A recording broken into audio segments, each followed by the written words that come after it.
bulungi kwaniriza nnyo okubeera nga weekuumidde ku Bukedde TV programu Kitiibwa kya Buganda era ng'omwanuzi nga bulijjo Zeeki Musadaati esanyulye nnyina olwaleero nange yamwa kiwagonja olw'okuba nti tuli ku matikira ga Ssaabasajja Kabaka ag'omulundi ogwa 21 era nga Ssaabasajja Kabaka yasiima nasalawo mu bifo byonna oba mu masaza gonna n'alonda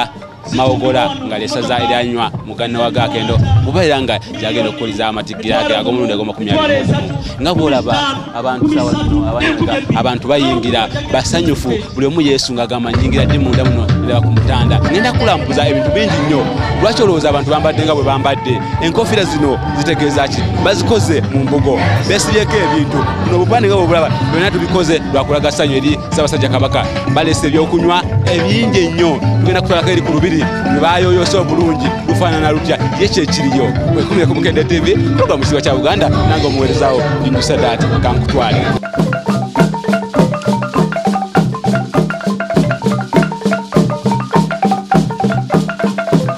nga bwe nakugambye era nenkutegeeza nti tuli Mawogola tukolayo ki tuli ku matikira ga Ssaabasajja Kabaka ag'omulundi ogwa 21 abantu basanyufu nnyo naye kati ssaawa zino waliwo wentuuse nensanga emmotoka omwami yakola emmotoka ye nange ngyewuunyiza Oweekitiibwa nga nsanyusa okusinkana amanya go sebo amanya mpitibwa Adams Auto Spares Mityana Kabuzi Street wensangibwa esaza ly'Essingo nkusanze wano okola ki ndi wano naze twaze mu mazalibwa matikira ga Ssaabasajja Kabaka twagetegekera dda ebbanga ddene nnyo tugetegekera tugesunze paka eggulo twatalaze naye ebitundu byonna nga tuli naye ne basajja bange era kati tutuno wano tuli mu ketegekero kagenda kumaliza mikolo moloka nga bw'ogiraba embeera gy'erimu tutambulako abasajja 14 naye ng'era tujjako moloka yaffe motoka kyeno eno eyitibwa Mark 2 VVTI model super gwana ku Bukedde TV nga tana batugamba bigambo bingi mbadde nsaba nkusunireko katono olabe emmotoka eno bwefaanana nange ngyewuunyiza tusokere ku nnamba mu kifo ky'ennamba yassaako kabonero ngabo ya Buganda kuliko empologoma actually akabonero ka Buganda ke yassaako ku kifo kya namba plate sebo wentuuka wala oyo omusirikale badda buzi bali nga bampuubirako bubuubizi lwaki babalaba emmotoka ya Ssaabasajja okuuma ekitiibwa kya Buganda okamala obukamazi okufa obufiira tewali atakimanyi mu Uganda wano ne mu kitundu kyonna olwekirowoozo kijjawo kigamba nti n'ogula emmotoka yeno ennungi Mark 2 n'ogamba osazeewo ogiteekako ebintu bifaanawo ebityo ogigyeko buutu ogigyeko enzigi lwaki terina kitiibwa nga Ssaabasajja Kabaka ensonga lwaki ngiisa mu mbeera eyo kwegamba yo terina kitiibwa Ssaabasajja Kabaka alina ekitiibwa yo eri awo kutambuza butambuza naye nga terina kitiibwa nga kya Ssaabasajja Kabaka kati Abaganda tukola ebintu bingi nnyo okulanga tukuuma ekitiibwa kya Buganda gwe kikyokoza okulanga okuuma ekitiibwa kya Buganda wabeerawo embeera siri mulekerera yanalayira okufa naye era ali mukwatako alinda akalinvaamu nga ekinkozesa ekyo kumukuuma muntu yena mulabe yena butamukwatako kwegamba ebyo nayo byolekera ku mmotoka yeeno gitulambuze tutandikira wano tubuulire lwaki wagijjako buutu lwaki faanana bweti nagijjako buutu wano wano mu buutu watulawo basajja bange 6 basatu batula wano omu wano omu wali ensonga abasobola okutumala mu bungi bwaffe kati zino ziraga nti n'Obuganda buli mu mbeera nnungi nnyo tebulina kutebenkera tebulina kuyuga konna buli ntende ze flag zolaba zino sebota omulungi ssanyu lyokka tulina ono omwami akugambye nti bino nabikola lwakwagala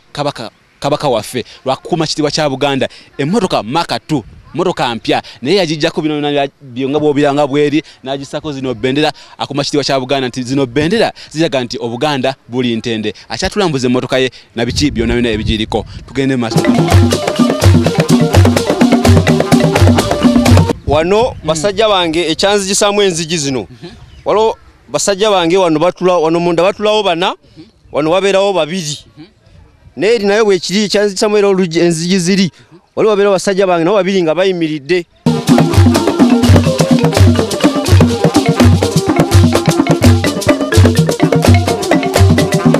omulamwa gw'olwaleero gugamba nti abantu abalamu obulungi era abakozi ddala kyekitiibwa kya Buganda namwe mugimanyi nti kyekituufu era kyovola nga tulekayo ate emirimu gyaffe tujja tumaliza egya Ssaabasajja era bwe ginaggwa tujja tusanga ate tuze ku gyaffe ate mwe tujja ensimbi ezituyamba emmotoka eno omuntu bw'agiraba ayinza okugamba nti abagirimu bafujjo banyi banjaga banyi ba mwenge mukyogera ki ekyo tujja kigumira olw'ensonga kati atulaba mmoloka eno tujjeko enzigi atulaba nga abalalu naye ate ffe nga tetuli balalu. Omulungi ali ku Bukedde TV eno gye bayita programu ekitiibwa kya Buganda oba gwe bayita omukwano gwa Buganda. Abaami bano nga mumulaba tuseeyeeya eno y'emmotoka yaabwe bagiwunda era nga etambula ku mmotoka za Kabaka bajje lya Kabaka bagamba nti bo balina okukuma Buganda bubeere nga buli ntende. Olowooza lwaki bakikola bwe bati emmotoka eno ogiraba bino byonna kuliko amaliba kuliko amafumu byonna nga bikola byakwerira bya Kabaka gyesanyu era programu ekitiibwa kya Buganda tugenda kweyongerayo n'ebintu ebirala bingi nnyo ebiri wano musaza Ssaabasajja Kabaka eri Mawogola abantu bye bazze okwolesa nga bagasa Ssaabasajja Kabaka omukwano kyoba tokola tova ku Bukedde TV eno programu ekitiibwa kya Buganda nga nange omuweerezaawo nze Jjunju Sadaati.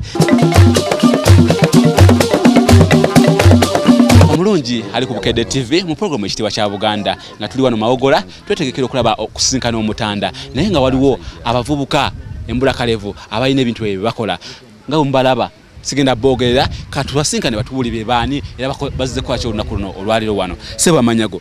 Amanya gange nze Mbogoli Isima era nga nze speaker omwogezi wa Kabaka Munyango. Kabaka Munyango otegeeza ki? Kabaka Munyango kye kibiina ekyatondebwawo okubugereza Ssaabasajja Kabaka wonna wabeera mu Buganda era Ssaabasajja Kabaka bw'asiima okutabaala kasita abeera nga talinnyo ennyonyi tweyama tuli beetegefu omubugiriza wonna watuuka kakubeere kuyita ku mazzi era tulina okugenda paka Ssaabasajja Kabaka waati. Ndabyeko avuga emmotoka mwe muvuga ki? Ffe tuvuga boda eza bajaji TVS ebika bya njawulo yeseboze tuvugira ko tutambulira mukama wange. Mwe mubeera wa?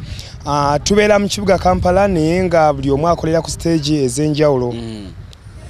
n'emirimu egy'enjawulo. Muvuga boda azin boda mani oba mwine emirimu gyammwe omuntu kogenda okubugiriza Ssaabasajja Kabaka nga mulyoka mujjayo piki zammwe? Kyenkunyonyoddemu mu kusooka nti nno abamu bavuga boda abalala balina emirimu gyabwe egy'enjawulo. Kati bwe wabanga Ssaabasajja alina gyagenda nga mubakuŋŋaanya? Tuyina era tuyina enkiiko era amawulire tugafuna bulungi nnyo okuva ku kitongole kya Ssaabasajja Kabaka ekya Protection Unit ekimukuuma ne tumanya program bw'eneeba entambula na buli kimu kama wange. Bangaye mwina n'omubala? Omubala gwaffe guvuga nti Kabaka Munyango, Kabaka Munyango ali mukwatako. Wano wenyimiridde zino ze pikipiki z'abaami bano nga beetegekera okubeera nga bakulembera Ssaabasajja Kabaka nga apa wali mu lubiri. Omulungi ali ku Bukedde TV mu programu ekitiibwa kya Buganda luno lwe lubiri lwa Ssaabasajja Kabaka mwe yasuze era nga agenda kuvaayo agenda sinkane abantu be nga bw'olaba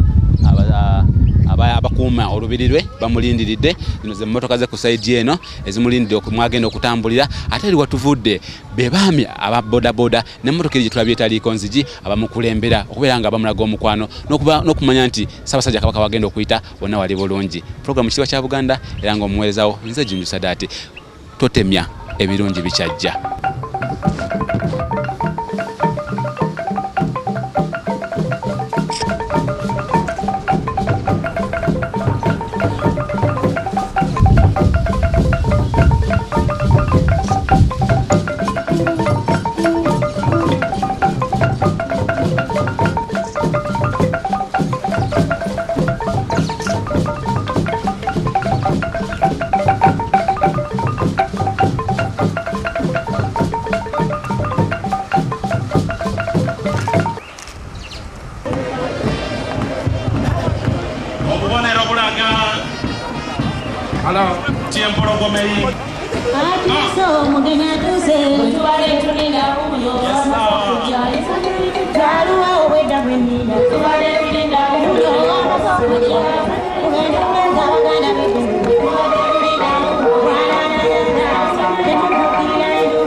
wano kuba muntu bamwe tufunye nga tusanze maama ono maama amanyago Sala Semuju owulira otya nga oli wano leero ku matikira ga Ssaabasajja Kabaka lingi nnyo okubeera nga ndisemba buleeno ate nga nnengera nga ndaba Ssaabasajja ndi mu maaso mpulira essanyu. bakuzaala semba bule Nedda ssebo banzaala mu Kyaddondo kati eno era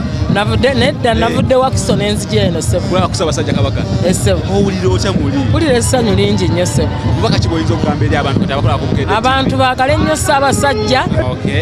kati kyosuubira wano okulaba olwaleero Wano nsuubira okulaba obulungi ennyo Kabaka. Nsuubira okulaba ebirungi byonna ebiri wano ne ku mulimu gwe bantaddeko. tosaze okwambala bwoti Kinsazizaawo okwambala bwe nti Omuganda omukyalo Omuganda teekwa okwambala bwe nti n'okuwa eggwanga lyaffe ekitiibwa okusinga abambala enkunamu essebo. kati abantu abali awo abatambadde busuuti nga gwe bw'oyambadde oyinza bagamba otya Abantu abatayambadde busuuti nga nze mbagamba nti kugamba bagezeeko nnyo okulaba nga bawa eggwanga lyabwe ekitiibwa bulungi nnyo tebakola ki tebaliweebuula. ebintu ebikoleddwa wano olunaku olwaleero bintu bingi nnyo buli muntu azze bantu batunze ebintu bingi nnyo waliwo gwensanze wano katubuulire ye lwaki asaze okutunda nkofiira amanya gosebo amanya yenze Lukwago Maurice mbeera mu Kyaddondo Nabweru musajja neddira nkima mbalaga ffe kuvuga nti senyenku twokya ennyama tulye jjajja mugema afa kudda mulala nkola Mmengo mu kitongole kya Ssaabasajja Kabaka ekyeggwanika era ntunda ebintu nga bino era mbijjadda mu kitongole ekyeggwanika ffe tukola ku bisonga ze certificate entande era mu birabo obutabo weebuli kati ekisinza okuleeta wano